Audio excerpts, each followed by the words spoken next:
Selamat siang Bapak-Bapak, Ibu-Ibu yang saya hormati.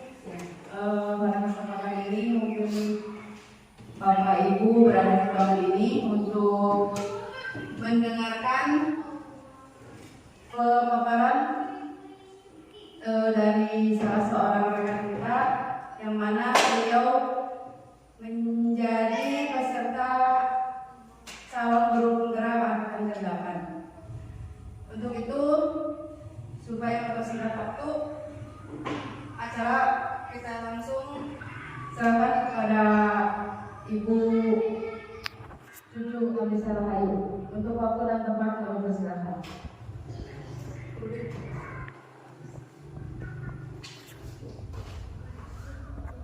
Bismillahirrahmanirrahim.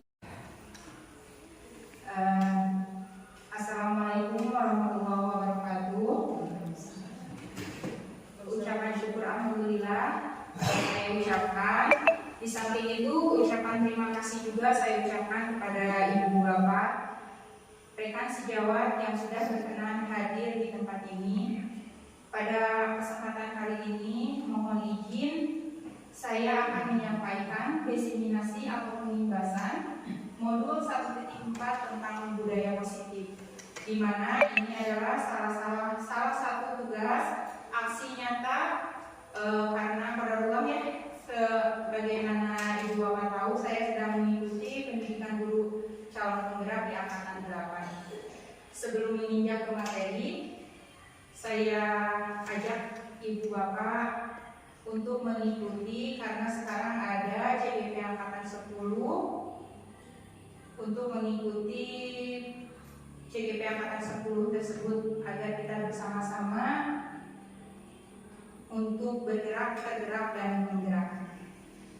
Mungkin lanjut ke materi selanjutnya, di mana di sini tentang budaya positif. Saya ingin bertanya ibu bapak, apakah ibu bapak setuju atau tidak setuju dengan pernyataan yang pertama? Hukuman dapat mendisiplinkan anak. Setuju atau tidak setuju? Setuju. Setuju. Semangatnya Bapak Ibu, meskipun waktu sudah menunjukkan jam makan siang, tetapi terima kasih sangat saya ucapkan karena Bapak Ibu masih semangat. Yang kedua, pemberian hukuman dengan hal positif seperti membaca atau membersihkan halaman sekolah dapat meningkatkan disiplin anak. Setuju atau tidak setuju? Setuju. Lalu yang ketiga, memberi penghargaan dapat meningkatkan motivasi belajar anak. Setuju. Setuju. Siap. Next. Di sini tadi di awal saya sudah menyatakan tentang budaya positif. Apa sih budaya positif itu? Budaya positif di sekolah yaitu nilai-nilai dan kebiasaan-kebiasaan di sekolah yang berpihak pada murid agar mereka dapat berkembang menjadi pribadi yang kritis, penuh hormat dan bertanggung jawab. Jadi, apa saja yang kita lakukan, pengabdian kita selaku guru, tetap pusatnya adalah terhadap siapa? Terhadap anak murid, ya, betul. Terhadap murid kita. Di mana murid yang kita ajari gitu ya, agar mereka dapat berkembang menjadi pribadi yang kritis, penuh rasa hormat gitu ya, dan murid yang bertanggung jawab.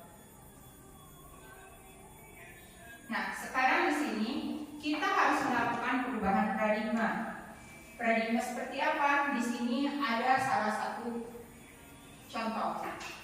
Ada A dan B, Anda dan teman Anda misalnya ya. Wira sama Burani, Burani sama Bu Maya, Bu Maya sama Bu Indra, pokoknya dengan teman seperti itu. Sobeklah secari kertas, lalu tuliskan benda atau sesuatu yang sangat berharga untuk Anda. Jadi apa yang menurut Bapak Ibu berharga itu, Bapak Ibu tuliskan secari kertas tersebut. Letakkan di salah satu tangan Anda dan genggam benda atau sesuatu tersebut dengan segala daya dan upaya. Saur bahasa Sunda namanya keparak pangintennya gitu. Dengan membuat sebuah kepalan yang sangat kuat seperti itu. Teman Anda akan mencoba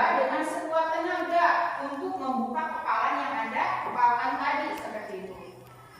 Dengan cara memberikan rayuan seperti itu ya, menghancam, menghardik, memujuk, menyuap, apa saja yang teman Anda lakukan agar Anda mau membuka kepalan tangan Anda seperti itu. Ya. Nah, apa yang akan terjadi? Saya akan bertanya, apakah Bapak Ibu akan membuka kepalan tangan Bapak Ibu atau tetap akan mempertahankan kepalan tangan Bapak Ibu? Tidak akan mempertahankan. Mempertahankan. Dan apa alasannya, Bu? Ini kan orang yang sangat berharga. Oh, Jadi kalau misalnya ada yang meminta, ya, apa tanpa alasan, ya kita pertahankan. kalau ada alasannya, Alasannya yang kita bagaimana dulu. oh seperti ini. Tetap dengan keyakinan teguh bahwa Ibu akan mempertahankannya. Siap. Jadi begitu pun mungkin ya, Ibu, Bapak, anak-anak kita gitu kan. Anak-anak kita juga mereka memiliki kekuatan tersendiri, mereka mempunyai keyakinan tersendiri. Kita jangan memaksa keinginan murid kita untuk mengikuti apa yang kita mau seperti itu, tapi kita lakukan pelayanan sesuai apa yang mereka inginkan dan apa yang mereka butuhkan seperti itu. Lanjut. Nah, di mana di dalam paradigma tadi itu ada posisi kontrol yang bisa dilakukan oleh kita selaku seorang guru. Di mana posisi kontrol itu ada 5 menurut Dr. William Glasser. Yang pertama yaitu ilusi guru mengontrol murid. Ya, jadi kita memiliki peran sebagai guru, memiliki peran untuk mengontrol murid kita. Nah, kita kan tahu ya Ibu Bapak ya, karakteristik seperti apa murid kita, dia inginnya seperti apa, tabiatnya seperti apa, kebutuhannya seperti apa, seperti itu. Kita selaku guru pasti mengetahui karakteristik peserta didik kita. Lalu yang selanjutnya, yang kedua, ilusi bahwa kritik dapat membuat orang merasa bersalah, dapat menguatkan karakter. Dengan membuat siswa itu merasa bersalah akan menguatkan karakter. Yang ketiga, ilusi bahwa semua penguatan positif, efektif, dan bermanfaat. Yang namanya penguatan positif pasti bermanfaat baik untuk murid, baik untuk kita selaku gurunya. Lalu yang keempat yaitu ilusi bahwa orang dewasa memiliki hak untuk memaksa. Kita kan selaku guru kita kan orang dewasa ya, mengelola atau membersamai peserta didik murid-murid kita yang memang mereka adalah masih usia anak-anak seperti itu. Nah, ini ilusi kontrol yang bisa kita lakukan terhadap pelayanan kita terhadap murid. Siapa ya? Ya. Lalu selanjutnya kita harus ingat pesan dari Bapak Pendidikan kita yaitu Ki Hajar Dewantara. Menurut Ki Hajar Dewantara, tujuan pendidikan adalah menuntut segala kodrat yang ada pada anak agar mereka dapat mencapai keselamatan dan kebahagiaan yang setinggi-tingginya, baik sebagai manusia maupun sebagai anggota masyarakat. Oleh sebab itu, pendidikan hanya dapat menuntun tumbuh atau hidupnya kekuatan kodrat yang ada pada anak-anak agar dapat memperbaiki lakunya, bukan dasarnya hidup dan tumbuhnya kekuatan kodrat anak. Dan kan jadi kita kembali lagi kepada kodratnya anak, yaitu anaknya itu memerdekakan anak gitu ya. Lanjut. Ya. Nah, di sini di dalam proses mengenali, membersamai tumbuh kembang anak, kita harus mengikuti perubahan paradigma stimulus respon, yaitu sesuai dengan teori kontrol. Contohnya di sini stimulus responnya. Guru bisa mengubah murid berpandangan sama dengan guru. Teori kontrol atau pilihannya, guru memahami pandangan murid. Stimulus responnya, perilaku guru murid dilihat sebagai sesuatu kesalahan. Dengan teori kontrol atau pilihannya, semua perilaku memiliki tujuan. Lalu yang ketiga, stimulus responnya, guru bisa mengontrol murid. Teori kontrolnya atau pilihannya, hanya murid yang dapat mengontrol dirinya sendiri ya.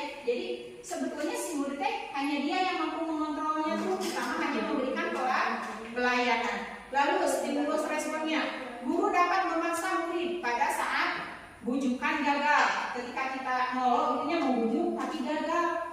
Guru dapat memaksa. Nah, padahal ada di teori kontrolnya atau pilihannya, guru dapat mengkondisikan agar murid berkolaborasi dan berkonsensus menciptakan pilihan baru. Ditanyakan, kenapa tadi tidak mau walaupun sudah dibujuk? Apakah ada pilihan lain dari Ananda sehingga ada perubahan? Oh, nanti ditanyakan lagi, dikembalikan kepada murid. Lalu sekarang dari nilai disiplin positif tadi ada nilai-nilai kebajikan universal yang harus kita pahami. Sebelumnya, apa sih nilai-nilai kebajikan universal itu?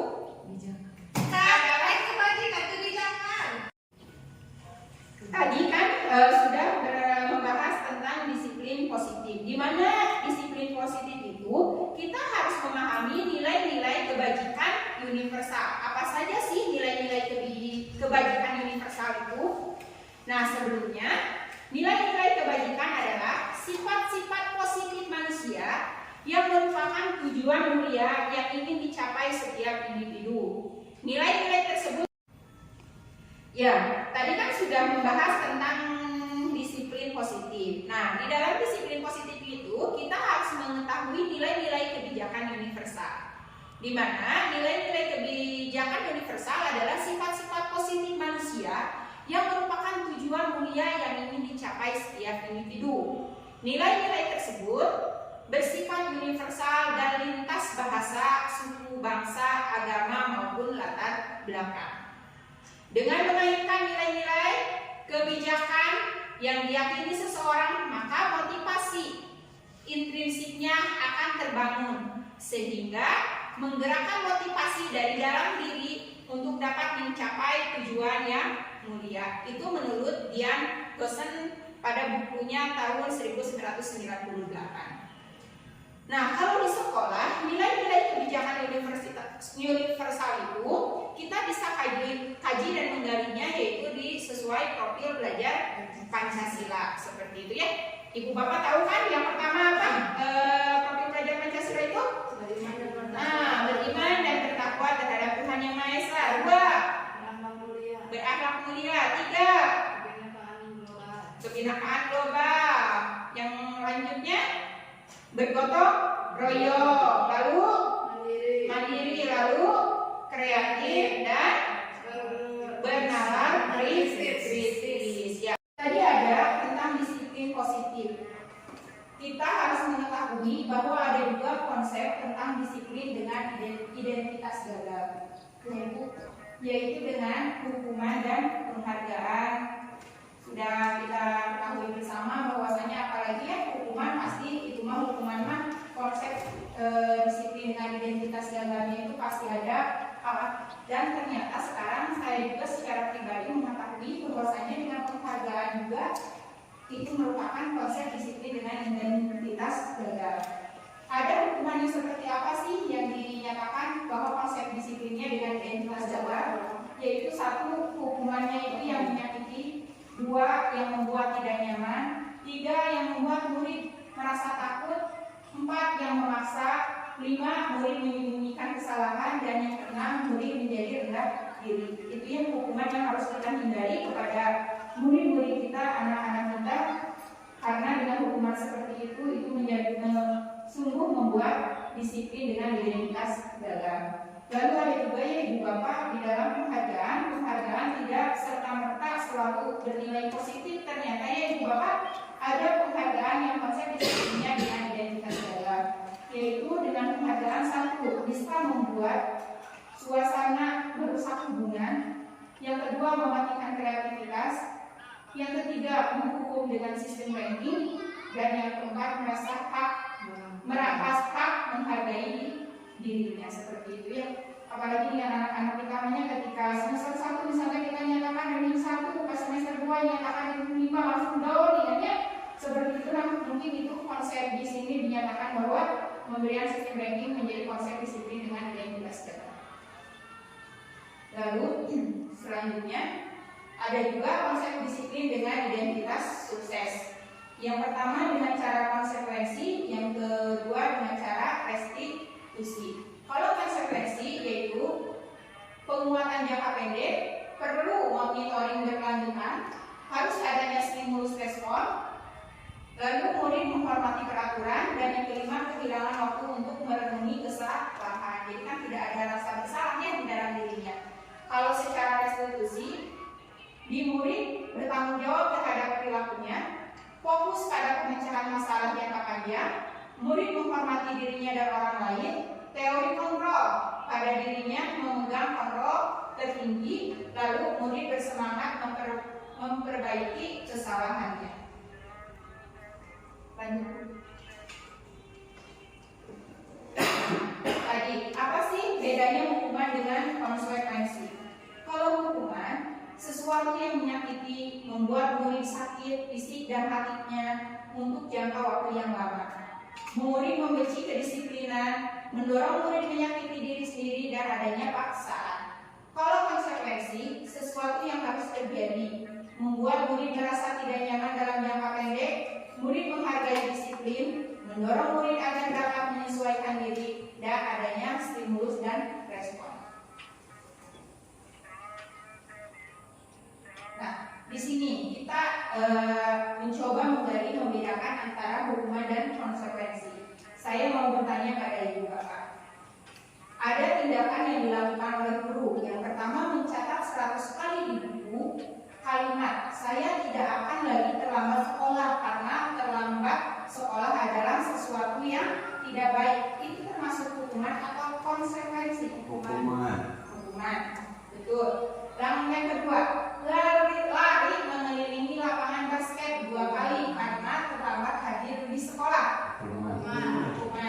Yang ketiga, membersihkan coretan yang dibuatnya di meja tulis. Konsekuensi. Betul. Dan bisa membedakannya ibu bapak, alhamdulillah. Murid diminta push up 15 kali karena tidak memakai topinya.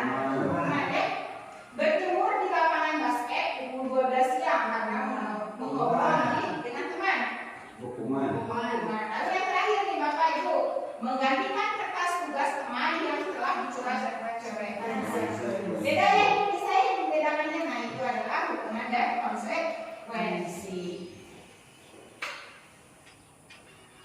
Di sini juga saya akan memaparkan tentang 3 motivasi berperilaku manusia. 1. Menghindari ketidaknyamanan atau hukuman. Itu adalah motivasi ekstrinsik, yaitu dari luar ya, itu mah tidak bisa dikendalikan oleh diri sendiri. Yang kedua, mendapatkan imbalan atau penghargaan dari orang lain. Itu juga sama, motivasi ekstrinsik. Contohnya itu murid mau belajar keras, tujuannya agar dapat ranking. Tidak ada di dalam diri mereka, saya mau belajar sungguh-sungguh agar paham, nantinya ilmunya bisa saya terapkan, gitu kan? Tidak ada, tapi saya mau belajar supaya saya ranking, terus nanti dapat hadiah dari mama, bapak, dari ibu guru. Nah itu adalah faktor ekstrinsik. Yang ketiga, menjadi orang yang mereka inginkan dan menghargai diri sendiri dengan nilai-nilai yang mereka percaya. Itu adalah termasuk motivasi intrinsik dari dalam dirinya ya. Contohnya, murid datang lebih pagi karena dia rajin dan prepare sebelum berangkat seperti itu sudah kebiasaannya. Nah, sekarang kita sebagai guru harus menjadikan diri kita itu di posisi kontrol seperti apa sih ya terhadap murid itu, memberikan pelayanan terhadap murid itu. Ada 5 posisi kontrol terhadap murid. Yang pertama yaitu penghukum, yang kedua membuat orang merasa bersalah, yang ketiga teman, yang keempat motivator atau pemantau, dan yang kelima adalah manajer. Kalau penghukum, seorang penghukum bisa menghukum fisik ataupun verbal secara bahasa seperti itu ya. Kita memberikan ucapan yang tidak enak terhadap anak, itu juga termasuk ke posisi kontrol penghukum. Yang kedua, membuat orang merasa bersalah. Nah, pada posisi ini biasanya guru bersuara lebih lembut. Kenapa ya? Misalnya secara lembut, tetapi ada makna tersirat dan tersurat dari kalimat gurunya itu, nanti ada contohnya. Lalu teman, pada posisi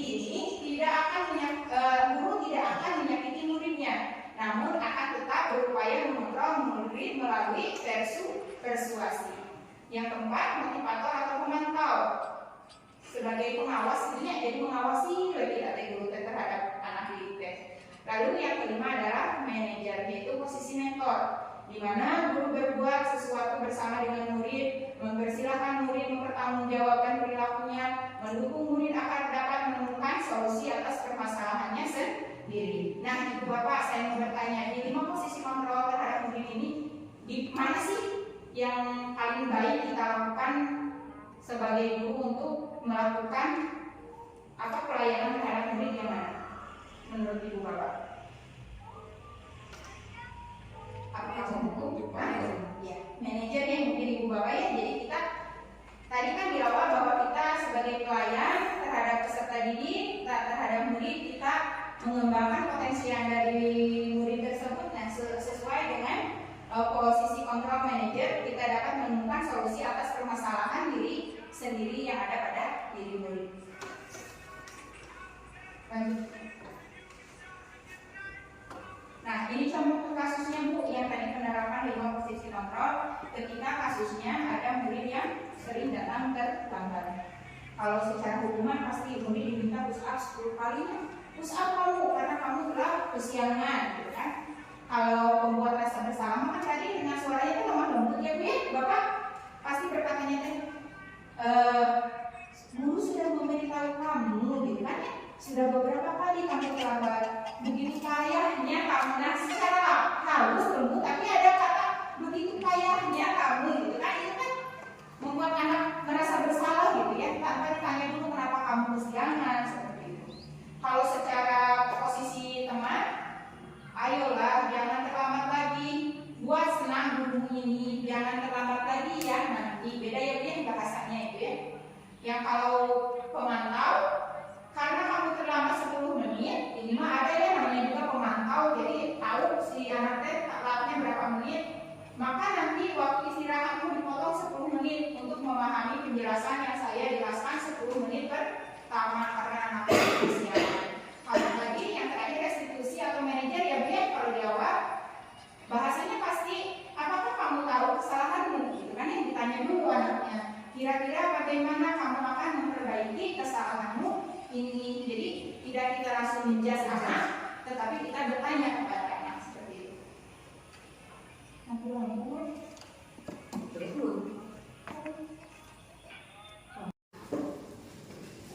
Ya Ibu Bapak, karena kan mungkin kita sudah agak lama menunggu pada Allah mati lampu, kita lanjutkan walaupun pembahasan dengan keadaan yang sangat minim menginternya Ibu ya. Saya tidak bisa slideshow, tapi Ibu Bapak saya harapkan masih menyimak seperti itu ya.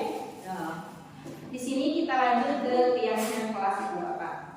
Keyakinan kelas adalah kesepakatan dari murid-murid satu kelas dan mereka yakin apabila kesepakatan tersebut terlaksana, nilai-nilai kebajikan yang didambakan di dalam kelas akan terrealisasi sehingga kelas menjadi nyaman untuk belajar. Yang kedua, keyakinan kelas bersifat lebih abstrak ya Ibu Bapak daripada peraturan yang lebih rinci dan konkret. Yang ketiga, keyakinan kelas hendaknya tidak terlalu banyak. Ya, kalau kita membuat keyakinan kelas, jangan sampai terlalu banyak sehingga mudah diingat dan dipahami oleh seluruh warga kelas. Yang keempat, pernyataan keyakinan kelas senantiasa dibuat dalam bentuk yang positif. Mengapa sih Bapak Ibu kaliannya Ibu Bapak bertanya kenapa Bu keyakinan kelas bukan peraturan kelas? Karena contohnya, mengapa kita memiliki peraturan tentang penggunaan helm pada saat mengendarai kendaraan roda 2? Karena alasannya pasti untuk apa Ibu Bapak menggunakan helm? Keselamatan. Ya, betul. Karena itu alasannya adalah keselamatan. Lalu yang kedua, mengapa kita memiliki peraturan tentang penggunaan masker dan mencuci tangan setiap saat? Alasannya kesehatan. Nah, kebersihan. Kita meyakini kan kalau kita cuci tangan pasti kita sehat. Kalau kita memakai helm pasti kita selamat. Nah, itu keyakinan yang ada di dalam diri kita, Ibu Bapak ya. Lalu selanjutnya, ketentuan dalam merumuskan keyakinan kelas. Yang pertama, berupa pernyataan universal sesuai dengan kondisi kelas agar mudah kita terapkan, menggunakan kalimat yang positif. Lalu yang keempat, sedikit saja kalimatnya agar mudah diingat. Yang kelima, menitik beratkan untuk melibatkan untuk semua wadah kelas. Jadi kalau membuat keyakinan kelas jangan kita aja ya ibu bapak guru tulis, tapi enggak sesuai kesepakatan kelas bersama. Nah tadi ibu bapak masih ingat di 5 teori posisi kontrol kita sebagai guru tadi kata Bu Maya yang mana Bu Maya yang paling efektif itu? Manajer atau restitusi. Nah di sini saya akan menjelaskan tentang apa sih itu restitusi. Sebagai seorang guru, ketika murid Anda melakukan kesalahan, tindakan mana yang akan Anda lakukan? Ya.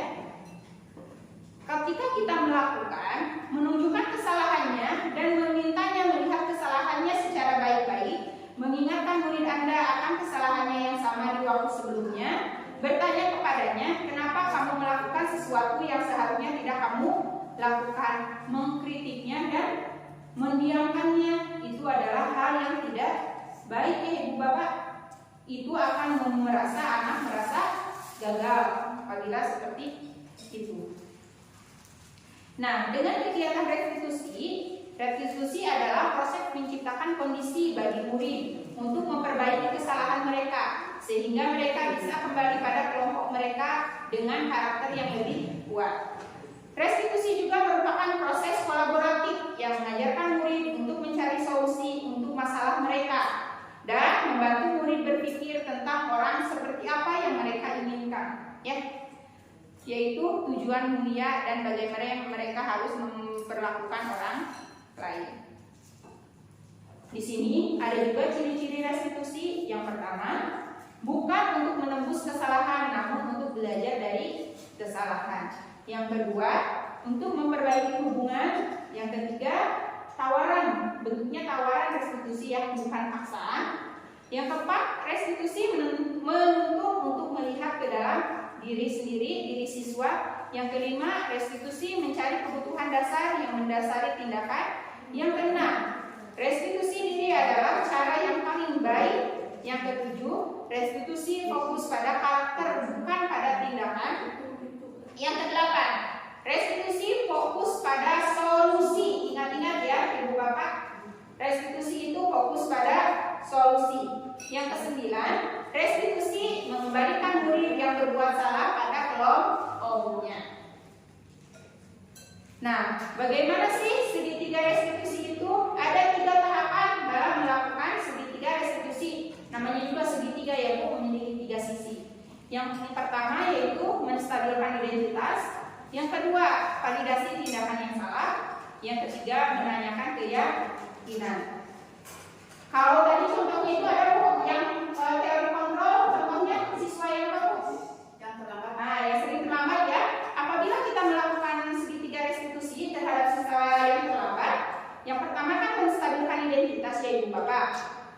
Dengan cara gimana sih Bu? Misalnya kita gini, tidak ada manusia yang sempurna, atau bisa juga berkata tidak apa-apa nah gitu kan, lain karena gitu, bisa seperti itu karena dasarnya menstabilkan identitas. Yang kedua, validasi tindakan yang salah. Ibu tahu gitu kan, kamu pasti punya alasan kenapa kamu sering terlambat ke sekolah. Coba ceritakan pada ibu gitu kan, apa sih alasannya? Nanti kan anak akan menjawabnya ya ibu bapak. Nah setelah itu menanyakan keyakinannya Bu. Ketika kita mendengarkan alasan anak seperti itu ya, tanpa harus kita menyalahkan anak gitu, lalu kita menanyakan keyakinan. Nah apa sih yang akan kamu lakukan ke depannya agar kamu tidak melaksanakan kesalahan lagi, atau agar kamu bisa datang ke sekolah tepat waktu. Nah kita kembalikan lagi kepada murid kita, jangan kita yang memberikan nanti ya harus tepat waktu gitu, enggak, tapi kita bertanya kepada anak seperti itu ya ibu bapak. Nah di segitiga restitusi itu merupakan hal atau praktik baik kita selaku guru terhadap murid kita ya, dimana praktik baik itu ketika ada kesalahan anak dilakukan dengan cara Yang kedua, penyusunan keyakinan kelas di dalam pembelajaran. Jadi keyakinan kelas tadi kan harus membuat, lalu ketika ada kesalahan kita menganalisisnya dengan segitiga restitusi. Nah, itu merupakan praktik baik kita selaku guru terhadap murid kita.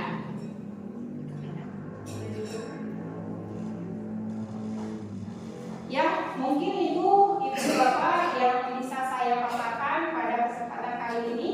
Nyala lagi. Kurang lebihnya saya mohon maaf. Namun apabila ada hal yang ingin ditanyakan, saya mudah-mudahan bisa menjawabnya atau kita sharing bersama ya Ibu Bapak.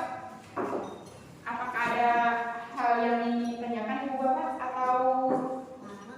atau kita cukup saja? Nanti kita praktek bersama saja ya Ibu Bapak ya, tentang bagaimana cara membuat keyakinan kelas seperti itu ya. Bagaimana kita melakukan segitiga restitusi terhadap permasalahan yang ada di anak, yang mungkin kita bisa langsung turun ke lapangan seperti itu ya, tentang analisisnya. Nah ini Bapak tuh, jadi sudah ada di slide akhir tentang praktik baik ya. Praktik baik itu menyusun keyakinan kelas yang diimplementasikan dari segitiga restitusi dalam pembelajaran. Itu mungkin Ibu Bapak yang bisa saya sampaikan. Billahi taufiq wal hidayah. Wassalamualaikum warahmatullahi wabarakatuh. Saya kembalikan kepada Ibu moderator.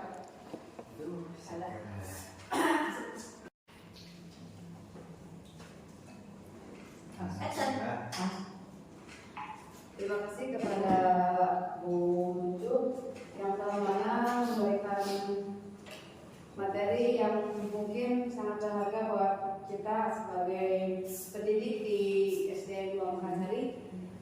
Mungkin kedepannya kita dapat mengimplementasikannya ke anak didik kita sehingga pembelajaran yang kita laksanakan setiap hari dapat lebih baik dan baik lagi. Amin. Untuk selanjutnya mungkin acara kita tutup dengan bersama-sama mengucapkan Alhamdulillah. Assalamualaikum warahmatullahi wabarakatuh. Waalaikumsalam warahmatullahi wabarakatuh.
tahu tidak ibu panggil ke sini? Enggak. Merasa punya salah enggak? Punya apa? Tadi ya, sebelum olahraga kalian itu ada laporan berkelahi, betul? Nah, siapa yang duluan? Kenapa sampai berkelahi? Anwar. Kenapa Anwar? Atap tadi jam berapa datangnya? Jam 7. Kenapa Anwar sampai berkelahi dengan Atap? Masalahnya apa? Siapa? Betul, selamat. Nah, tapi udah ya, nggak apa-apa. Semua orang pasti pernah melakukan kesalahan. Tapi Anwar jangan diulangi terlambatnya. Siapa? Atap. Jangan sampai terlambat lagi. Anwar juga sama. Jangan gampang kuliah dikasih. Nah, kalau sudah terjadi ini udah beres. Ibu mau nanya sama kalian berdua, nanti kedepannya mau gimana? Tidak akan terlambat lagi. Iya, bagus. Anwar mau gimana nanti Anwar? Ya Bu, saya tidak akan lanjut memukul lagi. Tidak akan gampang memukul ya. Jadi kamu jangan gampang memukul. Langsung dibicarakan saja. Atap jangan terlambat lagi, gitu ya. Atap juga sama, ya. Kedepannya Atap janji tidak akan terlambat lagi. Ya, sudah. Mungkin untuk kedepannya kalian lebih giat lagi, lebih perhatian lagi, jangan sampai terlambat. Nomor juga jangan sampai gampang memukul lagi. Siap? Sudah. Makasih ya panggil memenuhi panggilan ibu. Sekarang kalian berdua saling memaafkan. Ya, yuk saling memaafkan. Ini ngomong dong. Anwar, maaf saya terlambat. Anwar juga bilang, saya juga minta maaf. Saya juga minta maaf karena saya gampang memukul. Sudah, ya. Alasannya kenapa ibu panggil datang ke sini? Kesiangan. Kenapa apa? Terus tadi kenapa apa bisa kesiangan?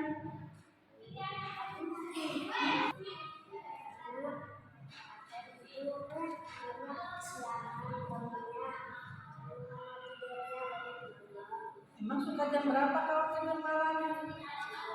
Aduh, jam 11 malam. Apa aja kalau malam itu tidur sampai jam 11? Belajar.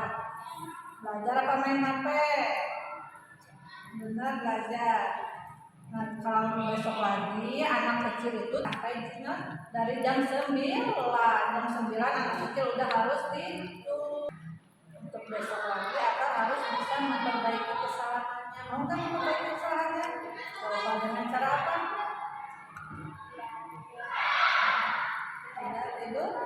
Tidak tidur terlalu malam.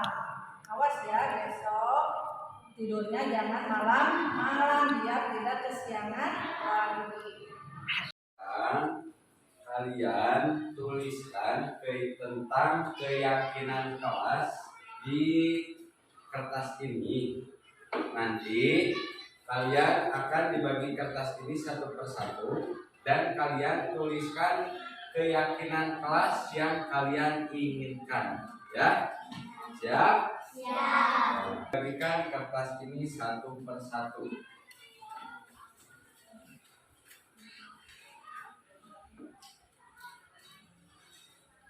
Nanti ditulis ya.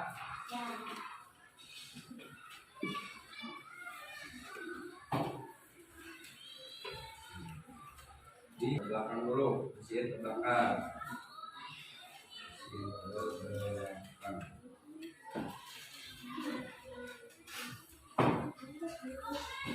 Ya, minum ya.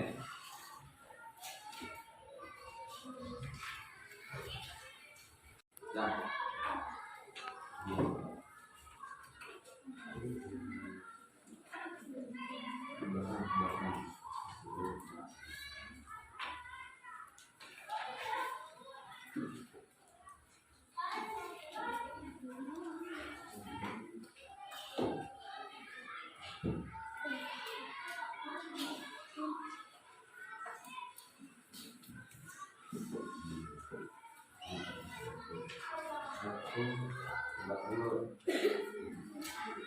Belakang dulu.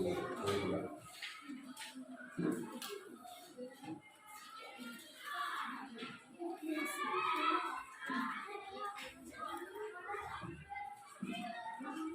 ya, sekarang kalian menggunakan pulpen kalian untuk menulis keyakinan kelas untuk kelas 3 ya. Sekarang silakan tulis. Kalian hanya menulis satu saja ya, satu tentang keyakinan kelas. Ayo tulis keyakinan kelas.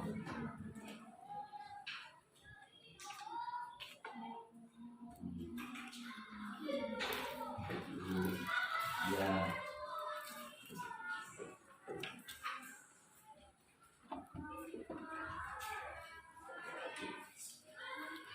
Ya. Sekarang untuk yang sudah menulis, silakan tegakkan di kertas yang ada di depan. Ayo. Silakan.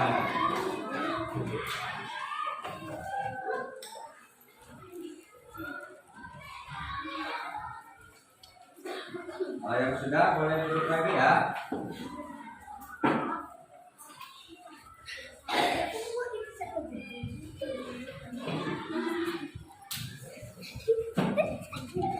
Wah, stop. Kopi. Enggak usah.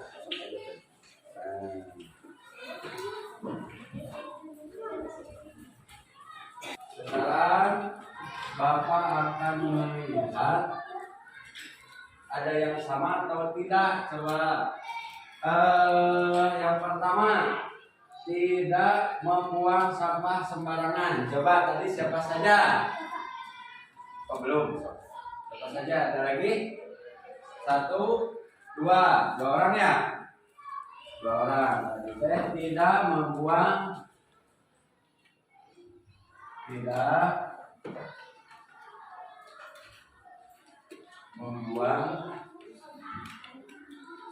sampah bawahnya sembarangan.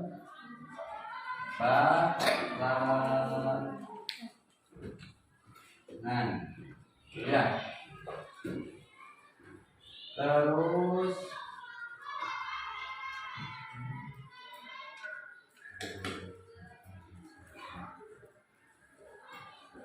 datang tepat waktu. Coba siapa saja tadi? 1, 2, 3, 4, 5. 5 ya? 2 datang tepat waktu ya? Tepat waktu atau dengan jangan terlambat ke sekolah ya. Berarti tadi siapa yang nulis jangan terlambat ke sekolah? Tuh, siapa? 1, 2, 3, 4, 5, 6. Berkelahi. Tidak berkelahi. Jadi yang sudah ditulis ini di depan, ini keyakinan kelas di kelas 3 ya, yang tidak boleh dilakukan. Ini kan kalian yang nulis ya. Berarti yang ini itu tidak boleh dilakukan. Sebab Tidak membuang sampah sembarangan. 2, Datang tepat waktu. 3. Tidak berkelahi. Siap semuanya tidak melakukan 3 hal itu? Siap. Terima kasih. Kalau memang kalian siap tidak melakukan hal yang sudah ditulis di depan. Ya, sekarang posisinya kita mau membuat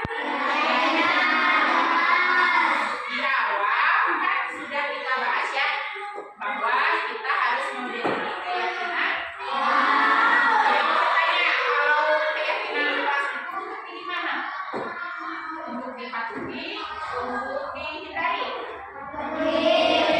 Nah, sekarang Ibu mau memberikan satu buah kertas kepada kalian. Stigmat ya. Kalian tulis di atas stigmat ini apa yang menjadi keyakinan kalian. Kalian pilih apa? Kalian cukup menuliskannya satu keyakinan. Ya. Kalian hanya menuliskan satu ya. Yang perempuan Ibu kasih warna pink. Ya. Laki-laki warna kuning.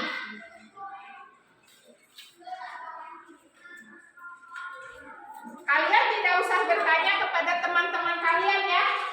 Kalian tuliskan apa yang menjadi keinginan kalian ya. Satu saja yang menjadi keinginan kalian. Bu, saya mah keyakinannya pengen ini, boleh gitu ya. Sesuai keinginan kalian. Tapi tadi di awal sudah Ibu katakan bahwa keyakinan itu untuk ditulis ya.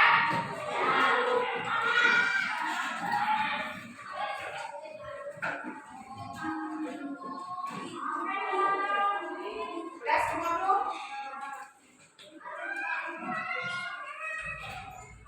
Posisi tulisnya mau seperti ini landscape boleh, mau seperti ini portrait boleh.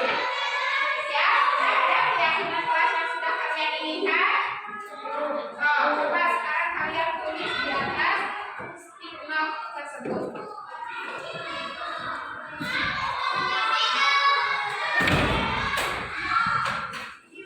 Kalian tulis di atas stigma kalian tersebut. Sudah?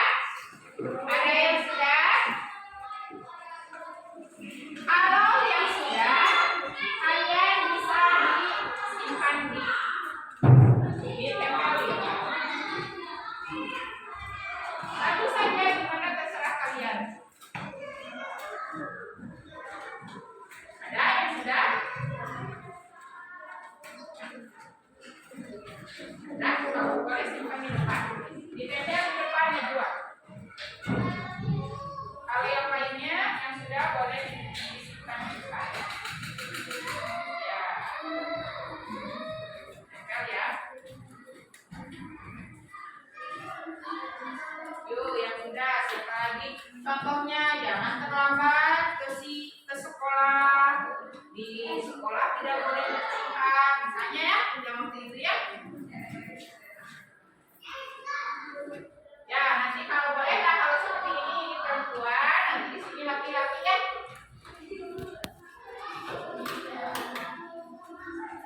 Tuh, yang sudah boleh disimpan di depan. Ya, bisa. Ya. Sudah siap. Tuh, siapa yang sudah lagi boleh langsung disimpan saja di sini, jangan malu-malu. Oke. Yuk, siapa yang sudah lagi?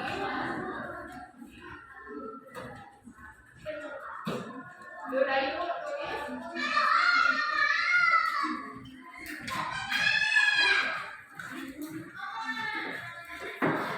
Yuk, jadi udah jadi. Ya sedikit.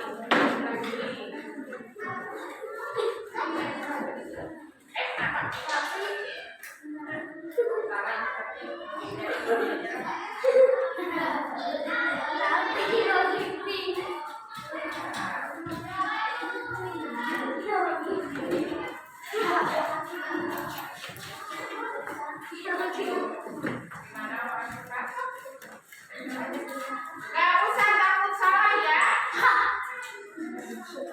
Yuk, yang udah bisa ditempel.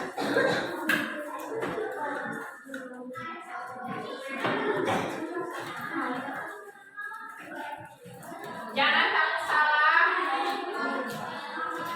Ini adalah keyakinan kalian. Ya, yuk yang sudah boleh. Udah.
Ibu katakan bahwa keyakinan kelas itu untuk dipatuhi. Ini keyakinan kelas yang kuat ibu atau kalian? Ada paksaan dari ibu tidak? Berarti kalian mau melaksanakannya harus penuh dengan rasa tanggung jawab. Yang tidak ada paksaan. Nah, sekarang kita bacakan ya. Ada yang menuliskan keyakinan kelas 5 itu menjaga kebersihan, tidak membuang sampah sembarangan. Tuh, tiap hari beresin kelas, bicara yang sopan, sopan santun, ke sekolah harus tepat waktu, katanya ya. Membuang sampah pada tempatnya. Jika belum menyalakan, tidak boleh ngobrol. Kalau sudah berdoa, jangan makan dan minum, katanya ya. Lalu apalagi ya, ini keyakinan kelas 5. Jangan buang sampah sembarangan. Jangan terlambat ke sekolah. Jangan buang sampah sembarangan. Tidak membeda-bedakan teman. Bagus ya, jangan membeda-bedakan teman. Membersihkan kelas, membuang sampah pada tempatnya.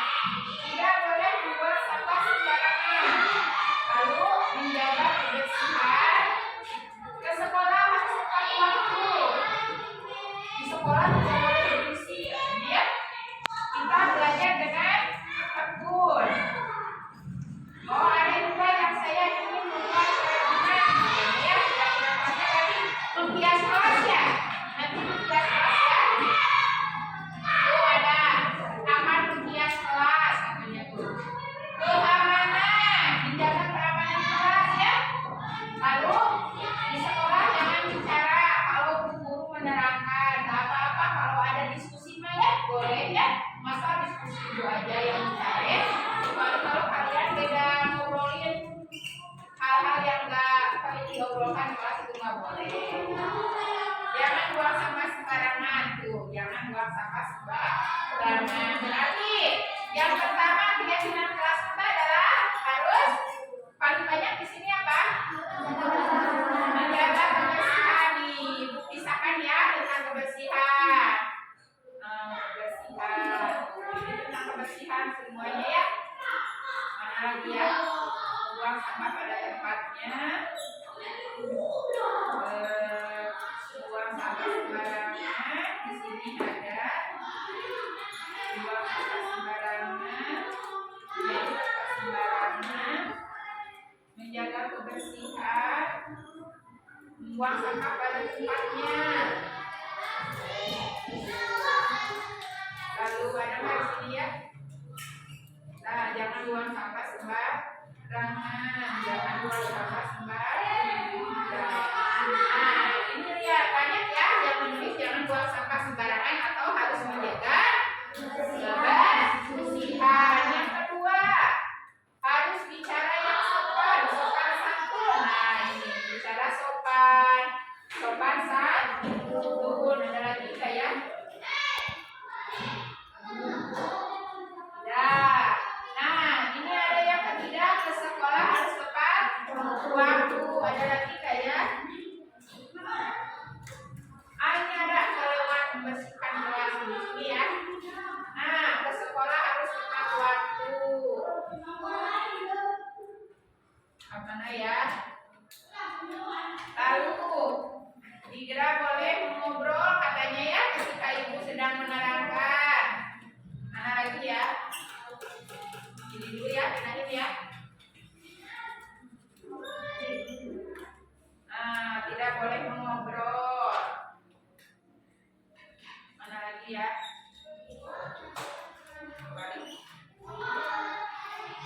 Tidak boleh mengobrol. Berarti sama dengan menjaga keamanan ya. Keamanan kelas. Nah, tidak boleh mengobrol. Lalu ini tidak boleh berisik. Ada belajar dengan tekun, tidak boleh berisik.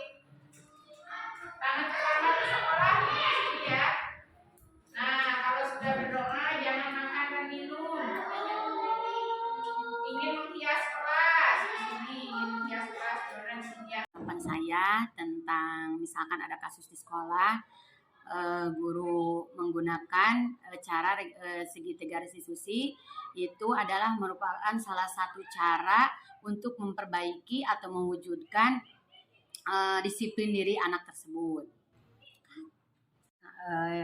Yang kedua mungkin karena dengan menggunakan segitiga restitusi tersebut, proses untuk menciptakan kondisi siswa supaya bisa memperbaiki kesalahannya, sehingga karakter mereka lebih kuat ketika mereka kembali pada kelompoknya masing-masing. Dan juga mungkin dengan menggunakan strategi tersebut membantu siswa untuk menjadi lebih memiliki tujuan, terus disiplin yang positif, dan juga untuk memulihkan dirinya setelah mereka berbuat kesalahan dan mereka menyadari akan kesalahan mereka sendiri. Mungkin itu tanggapan dari saya, nanti mungkin ada dari rekan-rekan guru yang lain. Terima kasih.